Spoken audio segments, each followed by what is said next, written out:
आज हम करने वाले हैं क्लास 6 to 8 की वर्कशीट जिसकी डेट है 10/2022। इसका क्रमांक संख्या है 21। यहाँ पे आपको अपना नाम लिखना है, यहाँ पे आपको अपने क्लास टीचर का नाम लिखना है। तो चलिए इस वर्कशीट को शुरू करते हैं। कहानी कछुआ और खरगोश, इसका टॉपिक है हमारा कहानी कछुआ और खरगोश। तो चलिए इस कहानी को पढ़ते हैं। एक खरगोश और एक कछुए में गहरी मित्रता थी। वे साथ साथ घूमते थे, खेलते थे और हमेशा एक दूसरे की मदद करते थे। एक बार खेल खेल में दोनों ने दौड़ प्रतियोगिता करने की बात सोची। उनको बरगद के पेड़ तक पहुंचना था। यह पेड़ वहां से कुछ ही दूर एक गांव के ठीक बाहर था। यह निश्चित हुआ कि जो वहां पहले पहुंचेगा वही विजेता कहलाएगा। दौड़ शुरू हुई। खरगोश जो कि खूब तेज दौड़ता था और उछल उछल कर चलता था, बड़ी तेजी से आगे निकल गया। कछुआ अपनी आदत के अनुसार चल रहा था, एकदम धीरे धीरे। कुछ देर दौड़ने के बाद खरगोश ने पीछे मुड़कर देखा तो उसे कछुआ दूर तक कहीं दिखाई नहीं दिया। पास में ही एक ऊंचा घना पेड़ था। धीमी धीमी हवा चल रही थी। खरगोश ने सोचा कि थोड़ा सुस्ता लेता हूँ, फिर जल्दी से आगे बढ़ जाऊंगा। कछुए को तो यहाँ तक पहुँचने में अभी देर लगेगी। यह सोचकर वह पेड़ के नीचे लेट गया। ठंडी हवा ने उसे झटपट सुला दिया। उधर कछुआ धीरे धीरे पेड़ की ओर बढ़ता जा रहा था। खरगोश काफी देर तक सोता रहा। जैसे ही उसकी आंख खुली, वह बरगद के पेड़ की ओर भागा। वहां पहुंचकर उसने देखा कि कछुआ तो पहले से ही वहां पहुंच गया है और इस तरह से धीरे धीरे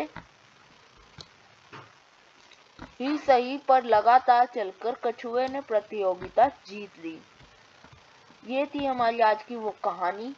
तो चलिए इसकी एक्टिविटीज करते हैं। हमारे इसका फर्स्ट क्वेश्चन पूछा गया है, इस कहानी को अच्छी तरह पढ़कर आप अपने परिवार के सदस्यों को सुनाइए। या आपको अपने परिवार के सदस्यों को सुनानी है। कठिन शब्दों की सूची बनाइए एवं उनका उचित उच्चारण कीजिए। जो आपको इस कहानी में बोलने में थोड़े मुश्किल लगे हो, मतलब कठिन लगे हो, उनकी एक सूची बनाइए और उनका सही उच्चारण सीखिए कि उन्हें कैसे बोला जाता है। जैसे कि मुझे कुछ शब्द मुश्किल लगे हैं, वो जैसे कि है वो एक तो है प्रतियोगिता, दूसरा है कछुआ। जो मुझे मुश्किल लगे, जो आपको मुश्किल लगे हो वो आप वो लिख देना।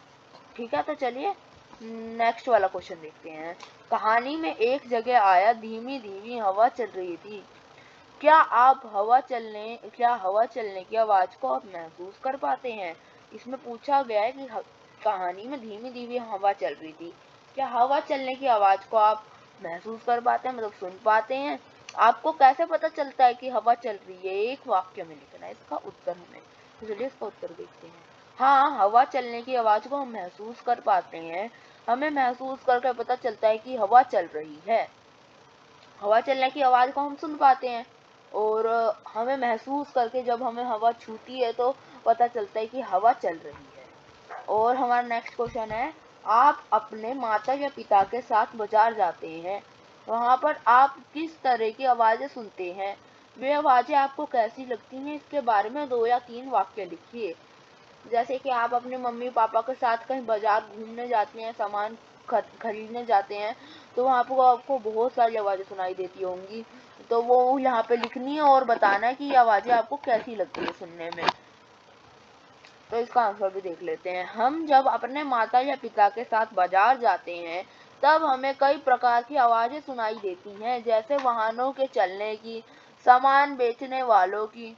हमें यह आवाजें अच्छी नहीं लगती। मुझे ये आवाजें अच्छी नहीं लगती। अगर आपको अच्छी लगती हो या फिर कैसी भी लगती हो तो आप लिख सकते हैं। इस कहानी में धीमी धीमी, धीरे धीरे जैसे शब्दों के जोड़े या प्रयोग हुआ है। इस प्रकार के शब्दों के जोड़ों के प्रयोग से भाषा में सुंदरता आती है। आप भी किन्हीं 5 शब्दों के ऐसे ही जोड़े बनाकर लिखिए। जैसे कि मैंने कुछ जोड़े बना रखे हैं, तेज तेज, गोल गोल, छोटा छोटा, बड़े बड़े, गरम गरम, ये सारे 5 मैंने बनाए हैं।